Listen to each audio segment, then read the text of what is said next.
आज आज मला माफ करा चेअरमन, मला कांदाडी खोऱ्यात जायचं, माणसं 4 वाजताची वेळ दिली मी त्याला. मग अंधार पडला की निघून जातील माणसं. तेवढा एकच भाग राहिलाय माझा.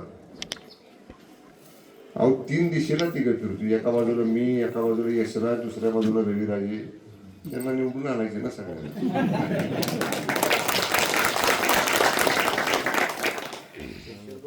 जिल्हा स्पेशल बरोबर.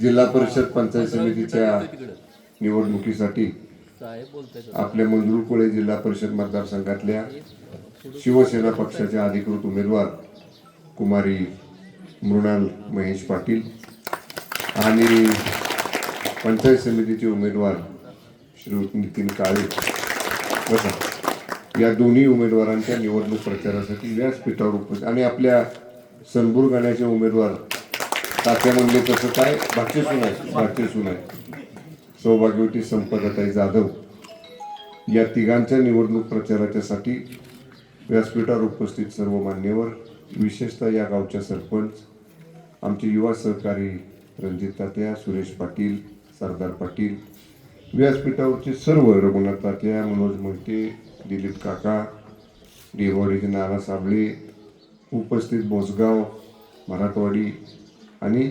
डेरेवाडी इथून आलेले सर्व ग्रामस्थ, माता भगिनी, सर्व तरुण युवा सहकारी, सन्माननीय मतदार बंधू आणि भगिनी, सर्वप्रथम ज्यांचं हे गाव आहे त्या आमदार स्वर्गीय अण्णासाहेब पाटलांना, माथाडी नेते स्वर्गीय अण्णासाहेब पाटलांना मी अभिवादन करतो.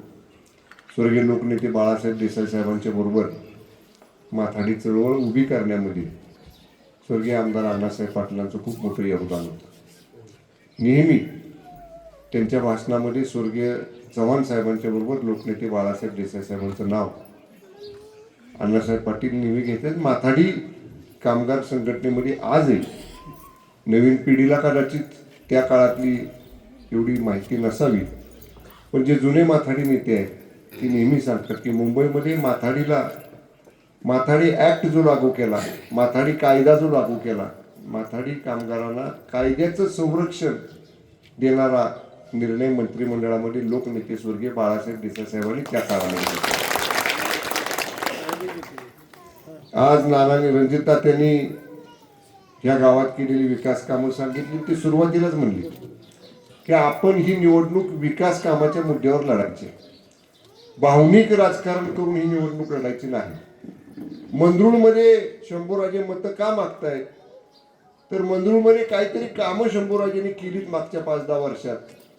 आणि नेता कसा असावा, तर जेव्हा जनता तुम्हाला मतदान करते, मतदार तुम्हाला मतदान करतात, निवडून देतात, तेव्हा पुढची 5 वर्ष त्या मतदारांच्या अपेक्षा, विकास कामाच्या अपेक्षा पूर्ण करण्याचं काम त्या नेत्यानं करायचं असतं. मी असा दावा बिलकुल नाही करणार की 100% कामं मी पूर्ण केली, असं मी कधीच म्हणणार नाही. पण दिल्याला मागितलेल्या कामांपैकी जास्तीत जास्त कामं मंजूर करण्याची, पूर्ण करण्याचा प्रयत्न निश्चितपणाने या ठिकाणी मी केलेला आहे. आता काही जण उद्या म्हणतील तुम्ही 10 कोटीचा आकडा वाचला, त्यातला 6 कोटीचा तर एक पूल अख्ख्या भागासाठी उपयोग आहे, नुसत्या मंजूरसाठी नाही. 4 कोटी तर गावात आहेत, 4 कोटी तर आहेत. मी म्हणतो 6 कोटीचा पूल अख्ख्या भागासाठी आहे. 4 कोटी रुपये तरी मंजूरमध्ये कामं दिल्यात ना, कुठं 15 लाख, कुठं 20 लाख, कुठं 30 लाख, कुठं 15-20 लाख. ही तर गावामध्ये कामं केलीत ना. नाहीतर पहिला टप्पा 5 कोटीचा आणि दुसरा टप्पा 2 कोटीचा. अख्ख्या विधानसभा मतदारसंघात तिचे बोर्ड लागले. तुमच्यात बी एका दुसरा बोर्ड लागला असेल. 5 लाख किती, 10 लाख. आमच्या सरपंच 6 कोटीच्या कामाचा आमदाराच्या वतीनं भूमिपूजन करतात आणि 10 लाख काय घेऊन बसलाय. ती तर मग कार्यकर्तेच करतात आमची. त्यामुळं कसं आहे, निवडणुकीच्या तोंडावर काहीतरी द्यायचं, तेवढंच लोकांना वाटायला बाबा आम्हाला काहीतरी मिळतंय. पण मी काही घमेंड मला आहे म्हणून बोलत नाही. पण काका मी विकास कामं खिचून आणलीत मतदारसंघात. आमदार असताना पण आणली, राज्यमंत्री असताना पण आणली आणि पालकमंत्री असताना तर रणजित तात्या आता म्हणले तसं ते अधिकारच पालकमंत्र्याला आहे. आता कोणीतरी म्हणलं पालकमंत्र्याचा विषय आता ते उद्या डेबवाडीच्या सभेत बोलू. आता इथं नको, इथं आपलं शांततेने चालू असं कार्यक्रम आपला होऊ द्या तेवढा शांततेने, ते मग करेक्ट होईल. पण विकास कामाच्या बाबतीत मी आपल्याला सांगतो, मी कधी गटातटाचं राजकारण केलं नाही. मी सहज आता म्हणलं, रणजित म्हणला साहेब ऑफिस कमी पडतंय, म्हणलं तू नाही मागायचं, सरपंचाने मागितलं तर देणार. त्यांनी मागितलं की जिल्हा परिषद इलेक्शन झालं की 5-25 लाख रुपये, आणि मग ह्याच्यावरच बांधून 2 मजले चांगली दर्जा घ्या ना, मग बांधा चांगली इमारत, बांधून चांगली. लोकनेते साहेबांचं नाव द्या, बांधू तुम्हाला जोरदार इमारत बांधू, काय अडचण नाही. इमारतीला साहेबांचं नाव द्या, आतल्या सभागृहाला अण्णासाहेब पाटलांचं नाव द्या, दोन्ही नावं देऊन टाका. आजच तुम्हाला पैसे देऊन टाकतो, मंजूर करतो. आपल्याला विकास काम ह्या विभागातले सगळ्या, आता खुर्दमध्ये कार्यक्रम झाला की अख्ख्या विभागाचा दौरा आपला पूर्ण होणार आहे. अत्यंत चांगला प्रतिसाद, मला मंजूरकरांना सांगायचं, अत्यंत चांगला प्रतिसाद या संपूर्ण निवडणुकीमध्ये आपल्या तिन्ही उमेदवारांना, सर्वसामान्य मतदारांचा आहे. तो एवढ्यासाठीच आहे, आपण कामं केलेली आहेत, लोकांचे प्रश्न सोडवलेले आहेत. अडचणीच्या काळात लोकांना मदतीला आपण धावून गेलेलो आहे. कुठं रस्ता केलाय, कुठं लाईट दिली, कुठं बंधारा बांधलाय, कुठं शाळा बांधली, कुठं समाज मंदिर बांधले, कुठं गटर नाल्यांची कामं केली. म्हणजे ज्या ज्या कामाची गरज गावाला, वाड्या वस्त्यांना आवश्यक आहे, ते काम पूर्ण करण्याचा प्रयत्न हा निश्चितपणे आपल्याकडनं झाल्यामुळं लोक कामाच्या पाठीमागे आज उभे आहेत. आणि त्याच मुद्द्यावरती आता मंद्रुळमध्ये सुद्धा मला मंद्रुळ ग्रामस्थांना विनंती करायची आहे.